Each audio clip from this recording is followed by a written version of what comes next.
العصر فاؤنڈیشن اور مکتبہ یاران کے اشتراک سے ایک عالم بطور قائد کے عنوان سے ورکشاپ کراچی کے مہران ہوٹل میں منعقد ہوا۔ ورکشاپ کا باقاعدہ آغاز مولانا انظر کی تلاوت سے ہوا۔ معروف میڈیا پرسن مولانا عامر احمد عثمانی نے ورکشاپ کا مقصد شرکاء کے سامنے بیان کیا۔ ڈاکٹر مفتی ارشاد احمد اعجاز نے تجارتی و مالیاتی اداروں میں علماء اکرام کی ضرورت ان کا مؤثر کردار کے عنوان سے لیکچر دیا اور بعد ازاں شرکاء کے سوالات کے جوابات بھی دیے۔ انہوں نے اپنے لیکچر میں کہا کہ ترکی میں سیاسی مذہبی پارٹی کے نمائندے علماء نہیں ہوتے، علماء اس پارٹی کی رہنمائی کرتے ہیں، نمائندے علماء کی نگرانی میں اقدامات کرتے ہیں، عوام کے سامنے چہرہ غیر عالم کا ہوتا ہے جبکہ پیچھے نظریات ایک عالم کے ہی ہوتے ہیں۔ اس کا فائدہ یہ ہے کہ بے رحم سیاست میں گالی عالم کو نہیں دی جاتی، اس کے کردار پہ کیچڑ نہیں اچھالا جاتا۔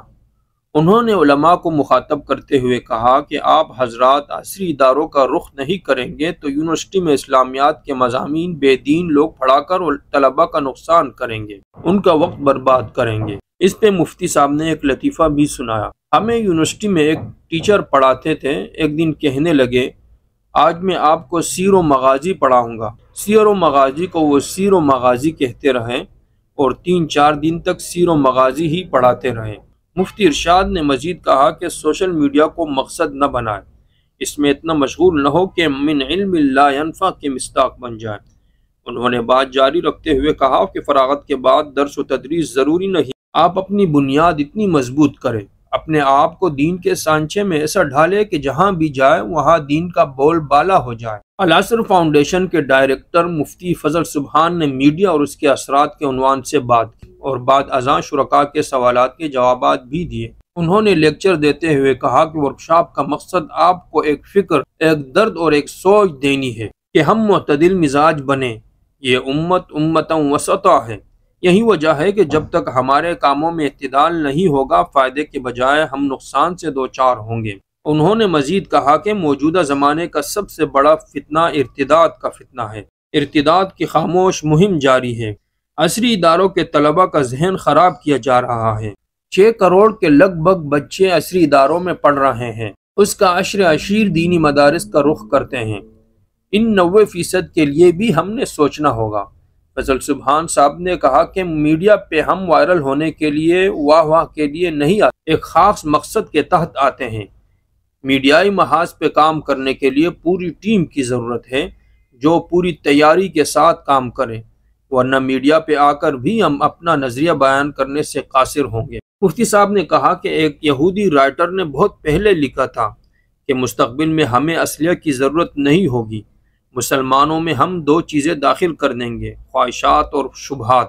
ان 2 چیزوں کے داخل ہونے سے مسلمان خود بخود تباہ ہو جائیں گے۔ آج مسلمانوں کی خواہشات اور شبہات ہمارے سامنے ہیں۔ زکوٰۃ میں شبہ ظاہر کیا جاتا ہے، میرا مال ہے، میں کیوں زکوٰۃ دوں؟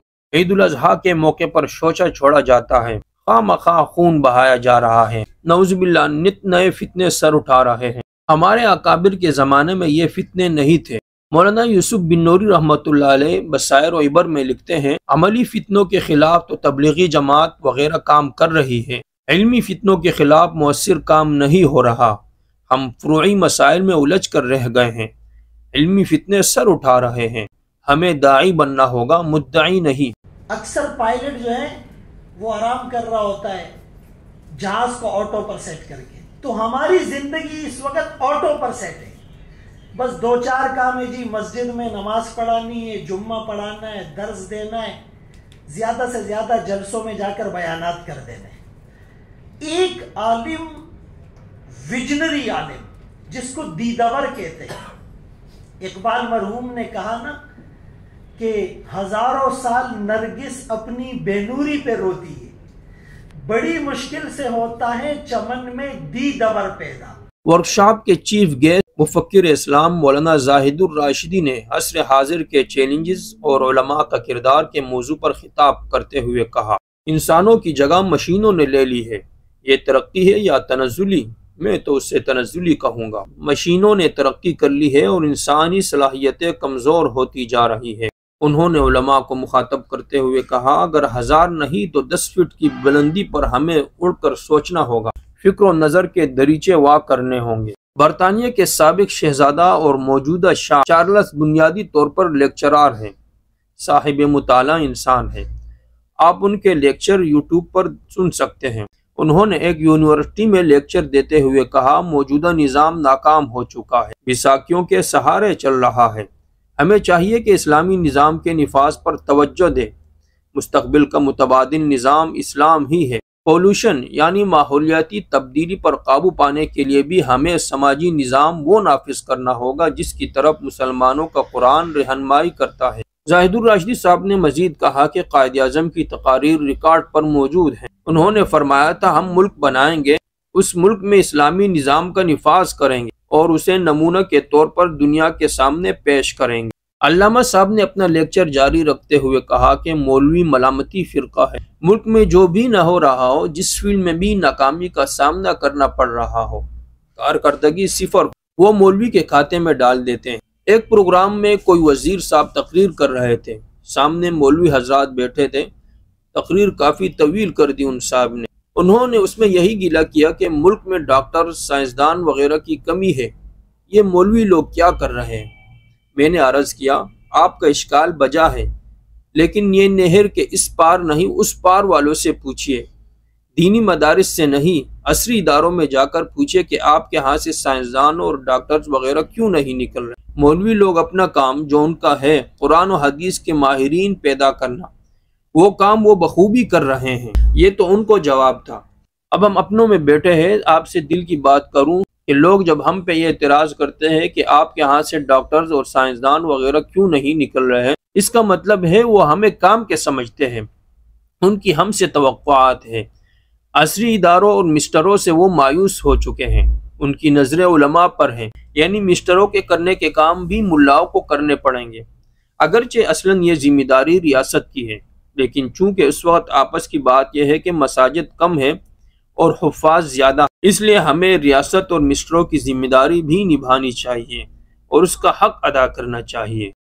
کیونکہ ہم بحیثیت مسلمان، بحیثیت امت مسلمہ اور بحیثیت امت مسلمہ کے کہ نسل انسان کی قیادت اللہ پاک نے امت مسلمہ کو عطا فرمائی ہے۔ خود امت مسلمہ کی حیثیت قیادت کی ہے۔ کنتم خیر امت اخرجت للناس تأمرون بالمعروف وتنہون عن المنکر۔ امت مسلمہ بحیثیت امت مسلمہ، اس کی حیثیت انسانی معاشرے میں کیا ہے، قرآن پاک کے بقول کیا ہے؟ آخر میں شرکاء کو سرٹیفکیٹ بھی دیا گیا اور ان کے تاثرات بھی ریکارڈ کیے گئے۔ بسم اللہ الرحمن الرحیم۔ سب سے پہلے میں شکر گزار ہوں الناصر فاؤنڈیشن اور مکتبہ یاران کا، اور خصوصی شکریہ ادا کرتا ہوں عامر احمد عثمانی صاحب کا، جن کے توسط سے اس پروگرام میں شرکت کا موقع ملا اور انتہائی مستفید ہوا۔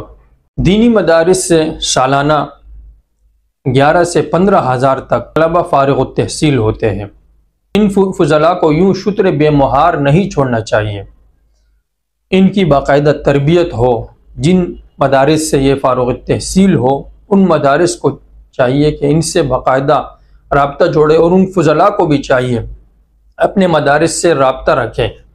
لیکن دونوں طرف سے اس بارے میں کوتاہی کی جاتی ہے، نہ دینی مدرسہ اس کا مادر علمی اس سے تعلق جوڑتا ہے، نہ وہ اپنے مادر علمی سے مضبوط تعلق جوڑتا ہے۔